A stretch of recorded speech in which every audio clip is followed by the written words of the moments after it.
The enemies of the cults of Ra are all those who deny God, the feminists, the atheists, the homosexuals, the lesbians, the eugenicists, the neo-Nazis, the white power structure, white Aryan resistance, the racist Republicans, the eugenicists who are liberals, the phony libertarians, the phony freedom movement, a lot of the racists who are hiding behind the Tea Party.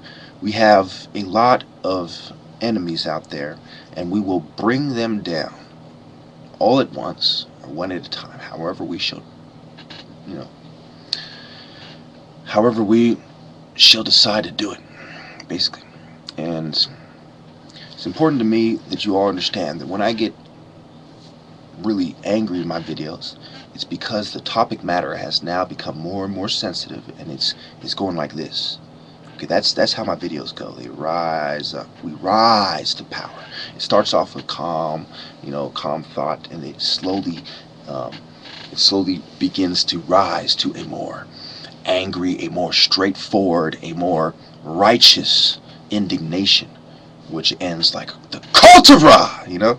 So it has nothing to do with being bipolar or mood swings. It has everything to do with the subject matter. So that in itself is another variable that the psychiatrists have downplayed and pretended does not exist. And the main variable is their lack of intuition, their lack of perception. I've never met a psychiatrist that I considered a perceptive person, nor have I ever met a white man who I considered perceptive.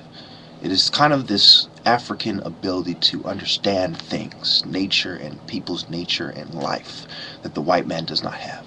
As it was shown in the news how farming was proven to come from Greece, who are the E1B1 guys, who basically were the blacks who migrated there, and they're in Egypt in the Temple of Say, 3000 BCE, etc. So they had a small presence there, but they weren't the people there. They were like visitors, mercenaries. Now, as time went on, it was the whites who were in closest proximity to the Africa and the Middle East, okay, and India. These are the places where the black people went, and obviously you can tell by the color of the skin and the gene pool and the DNA, which we use to track criminals and we use to bring criminals to justice, that the bloodline is an African bloodline, and that wisdom comes from the African people as well as the mixed white people. Thank you.